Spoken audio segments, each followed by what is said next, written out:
हमारे बीच उम्र में हमसे छोटे और ज्ञान में से बहुत बड़े होंगे भाई अभिषेक जाटव जी। आजकल लोग नु कह रहे हम मिशन पूरा करांगे जो उनका किताबा तक पढ़ने लिखने तक कोई लेना देना कौन। इस महापुरुष की विचारधारा को और बढ़ाना है तो इसकी रीस करनी होगी। और यह रीस या प्रवीण तो शुरू है, अभिषेक भाई बोल रहे तो अभिषेक भाई से शुरू है। और पढ़ो ना पढ़ो, हम पढ़ा जिन्हें समाज का नेतृत्व करना है। भाई अभिषेक ने ऑर्डर दिया और भाई का सम्मान करते हुए, नहीं मैं तो ऑर्डर ही बोलूंगा, कोई बात। एक बार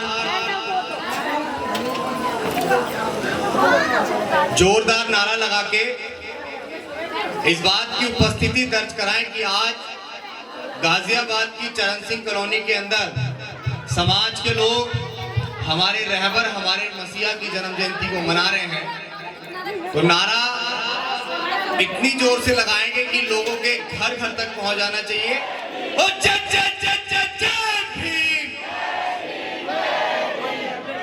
सबसे पहले बहुजन समाज में जन्मे गुरु घासीदास और इस देश में पाखंडवाद के धुर विरोधी रहे पेरियार ईवी रामा स्वामी नायकर, इस देश में शिक्षा की अलग जगाने वाले राष्ट्रपिता ज्योतिबा फूले, मां सावित्रीबाई फूले, मां फातिमा शेख और हमें इस देश में सबसे पहले आरक्षण लागू करने वाले छत्रपति शाहू जी महाराज, हमें आपको मान सम्मान स्वाभिमान का जीवन देने वाले, अर्थशास्त्र में विदेश जाकर पीएचडी की प्रथम बार डिग्री हासिल करने वाले, करोड़ों शोषित वंचित पीड़ितों के मसीहा, भारत के संविधान निर्माता विश्वरत्न डॉक्टर बाबा साहेब अम्बेडकर के चरणों में नमन करते हुए वे सामाजिक परिवर्तन के सबसे बड़े अगुआ, कश्मीर से लेकर कन्याकुमारी तक साइकिल यात्रा करने वाले बामसेव DS4 और बहुजन समाज पार्टी के संस्थापक हमारे रहबर मान्यवर कांशीराम साहब के चरणों में नमन करते हुए अपनी बात को शुरू करूंगा। साथियों, सबसे पहले आप लोगों को ये जरूर समझना होगा, वादी सिर्फ वही हो सकता है जो मनुवादी व्यवस्था को लात मार के यहाँ बैठा हो, और जो मनुवादी व्यवस्था को अपने साथ रख के यहाँ बैठा है तो वो अम्बेडकरवादी नहीं हो सकता है। और मनुवादी व्यवस्था वो है, मनुवादी व्यवस्था वो है, एक बार हाथ खड़े करो जिसमें कलावे पहन रखे हो, जिसमें कलावे पहन रखे हो वो वाले हाथ खड़े करो। कलावे पहन के अपने आप को अम्बेडकरवादी बता रहे हो हैं? अब मैं मूर्ख ना कहूं तो क्या कहूं बताओ? हो नहीं हो तुम मूर्ख। डॉक्टर बाबा साहेब अम्बेडकर की 22 प्रतिज्ञाएं थी जिसमें शुरू में उन्होंने बहुत सारी बातें कह दी थी। अगर आप लोग डॉक्टर बाबा साहेब अम्बेडकर को मानने वाले हो तो उनकी 22 प्रतिज्ञाओं को तो मानना पड़ेगा ना भाई, मानना पड़ेगा नहीं मानना पड़ेगा? या पत्थर पे जाके मत्था टेकते रहोगे कब तक? हैं? कब तक? अगर आपकी कोई देवी है तो आपकी देवी है मां सावित्रीबाई फूले, जिन्होंने अछूतों के लिए और महिलाओं के लिए सन 1848 में पहली बार इस देश के अंदर विद्यालय खुलवाया। जब आज भारत देश की महिला IAS, IPS, PCS, जज, डॉक्टर, बैरिस्टर, कलेक्टर और तो और आपके इसी सूबे की 4 बार मुख्यमंत्री भी बन पाई तो मां सावित्रीबाई फूले की बदौलत, किसी देवी दुर्गे की बदौलत नहीं। लेकिन हम लोग आज भी आडंबरों में हैं, हम लोग आज भी पाखंड में हैं। दरअसल प्रोग्राम बहुत सारी जगह होते रहते हैं। पदम भाई हैं जिन्होंने पिछली बार भी बुलाया और इस बार भी बड़े जिद के साथ बुलाया। मैं चाहता तो यहाँ, आप लोग बहुत अच्छे से जानते हैं कि पैर रखने की जगह भी नहीं मिलते आपको, इतने लोग यहाँ होते, लेकिन मैं चाह रहा था कि सिर्फ यहीं के लोगों से बड़े प्रेम से बड़े प्यार से उनसे बात कर ली जाए और समझा दिया जाए कि आखिर मिशन क्या है। देखो, बड़ी जिम्मेदारी से, मैं कोई राजनीतिक व्यक्ति नहीं हूं, न मैं कोई बहुत बड़ा संगठन चलाने वाला व्यक्ति हूं। मैं तो 2 टूक में सिर्फ एक बात करता हूं, और बात यह है कि हमारे रहबर मान्यवर कांशीराम साहब डॉक्टर बाबा साहेब अम्बेडकर के नाम को मरणोपरांत भी जीवित करने वाले वो शख्स जिन्होंने कश्मीर से लेकर कन्याकुमारी तक साइकिल यात्रा करके जातियों में बटे समाज को, टुकड़ों में बटे समाज को, जिनको हम लोग जाटव, वाल्मीकि, कोरी, कुर्मी, पासी, धोबी, थानू, कहीर, गडरिया, गुज्जर, जाट, नाई, यादव, तेली, कुमार, महार, डोम, पटेल, मुस्लिम और तमाम उन जातियों में जानते हैं जिनके पुरखों के साथ शोषण हुआ, जिनके पुरखों को कभी सम्मान से खाट पर नहीं बैठने देते थे, जिनके पुरखों को कभी सम्मान से किसी नलके से पानी नहीं पीने देते थे, जिनकी महिलाओं को अपने पति के मर जाने पे सती हो जाना पड़ता था, उन तमाम लोगों को एकजुट करके मान्यवर कांशीराम साहब ने बहुजन समाज बनाया। और हमारे बाबा साहब अम्बेडकर जो वोट का अधिकार देके गए, उस वोट की वैल्यू असल मायने में अगर किसी ने बताई तो वो शख्स थे मान्यवर कांशीराम साहब। तो आज अम्बेडकर जयंती पे डॉक्टर बाबा साहब अम्बेडकर को याद करना तो महत्वपूर्ण है, लेकिन याद करना मान्यवर कांशीराम साहब को भी अति आवश्यक है, क्योंकि हम लोग अम्बेडकर जयंती नहीं मनाते अगर मान्यवर कांशीराम साहब घर घर जाकर डॉक्टर बाबा साहब अम्बेडकर को हम तक ना पहुंचाते। उनके लिए एक छोटी सी नज्म गाऊंगा, आप लोग बड़े ध्यान से सुनना और लगातार प्रोग्रामों में रहते हैं, बोलते ही रहते हैं, कहीं शोषण एक्टिविटी की घटना भी होती है तो गला बार बार सूख जाता है, पानी दे दो भाई।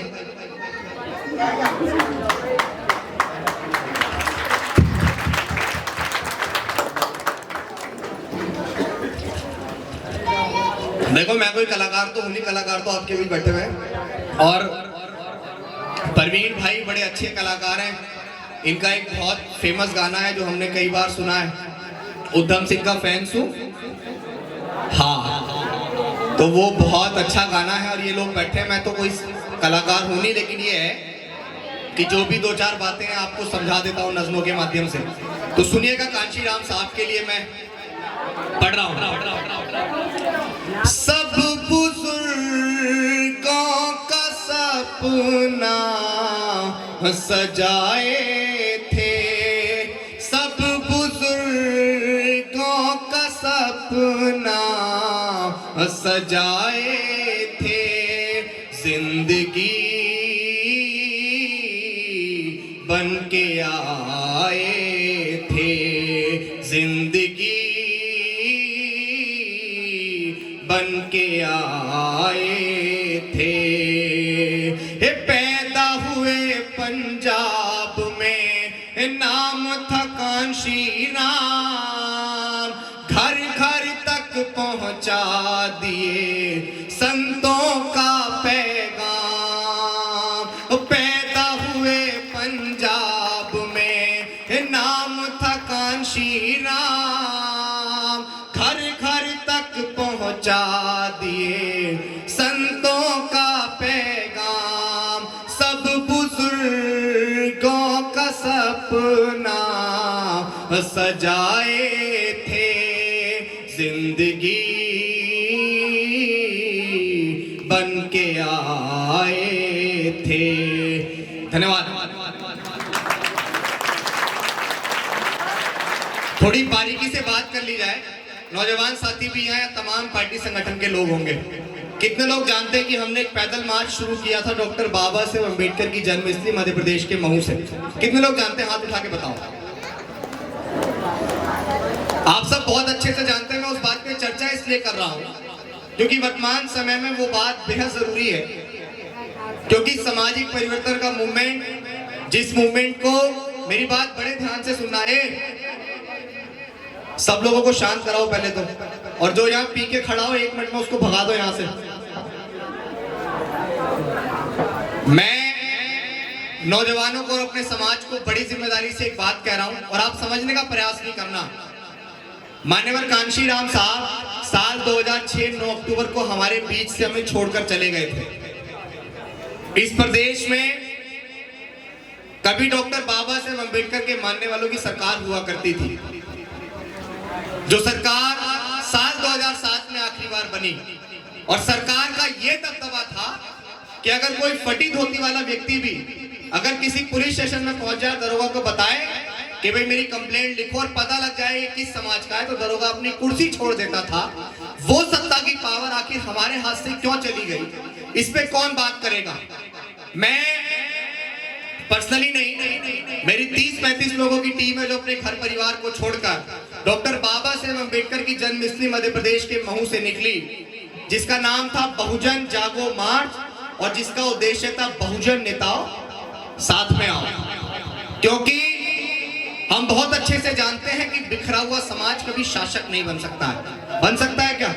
बिखरे हुए लोग एक एरिया के निगम पार्षद भी नहीं बन सकते, विधायक, एमपी, मुख्यमंत्री, प्रधानमंत्री तो छोड़ दीजिए। और हम उस मांग को लेकर पैदल पैदल पैदल पैदल महू, इंदौर, देवास, सीहोर, सोनकच्छ, भोपाल, विदिशा, खुरई, ललितपुर, झांसी, डबरा, दतिया, ग्वालियर, मुरैना, धौलपुर, आगरा, हाथरस, अलीगढ़, औरैया, फिरोजाबाद, बुलंदशहर, फिर हापुड़, मेरठ, गाजियाबाद होते हुए दिल्ली के जंतर मंतर पे लगभग 4.5 महीने के एक लंबे अंतराल के बाद हम लोग पहुंचे। समाज ने भरपूर समर्थन किया, लेकिन अगर किसी ने उसका साथ नहीं दिया तो समाज के उन नेताओं ने, जिनकी वजह से कभी मूवमेंट बढ़ा और आज जिनकी वजह से मूवमेंट कहीं ना कहीं गर्त में है, मैं बेसिकली किसी एक नेता की बात नहीं कर रहा हूं।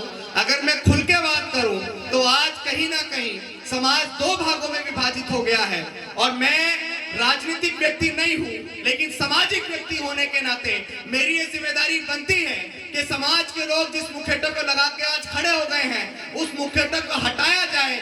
मैं आपसे आज पूछता हूं कि समाज 2 भागों में बंट गया है, और मैं इस बात को खुल के कह दूं कि आज तमाम लोग सिर्फ एक ही चीज में लगे हुए कि मायावती, चंद्रशेखर, मायावती, चंद्रशेखर। लेकिन अपने आपस में विरोध करने से हमारा तो सफल नहीं होगा मूवमेंट, लेकिन विरोधी जरूर कामयाब हो जाएगा। बताओ होगा या नहीं होगा?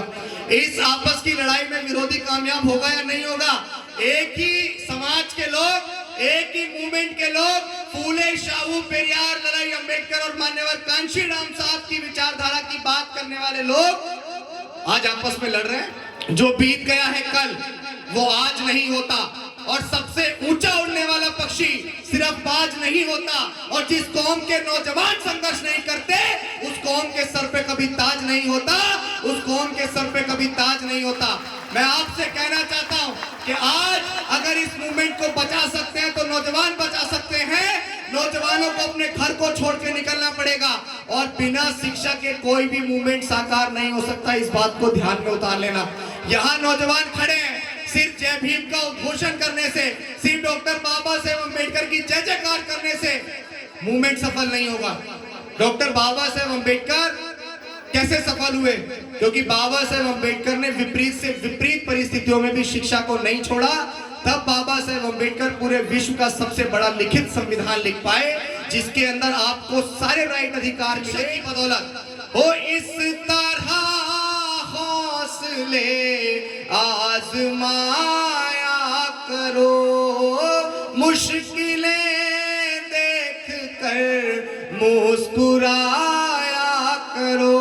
हो दो निवाले भले कम ही खाया करो, अपने बच्चों को लेकिन पढ़ाया करो, अपने बच्चों को लेकिन पढ़ाया करो। आज बहुत सारे लोग डॉक्टर बाबा साहेब अम्बेडकर के द्वारा लिखित संविधान को खत्म करने की बात करते हैं। अभी नारे चल रहे हैं कि 400 पार चाहिए, किस लिए? संविधान को बदलने के लिए। 400 पार चाहिए किस लिए? संविधान को खत्म करने के लिए। तो मैं इस मंच से ये कह देना चाहता हूं कि डॉक्टर बाबा साहेब अम्बेडकर के वंशज अभी जिंदा हैं।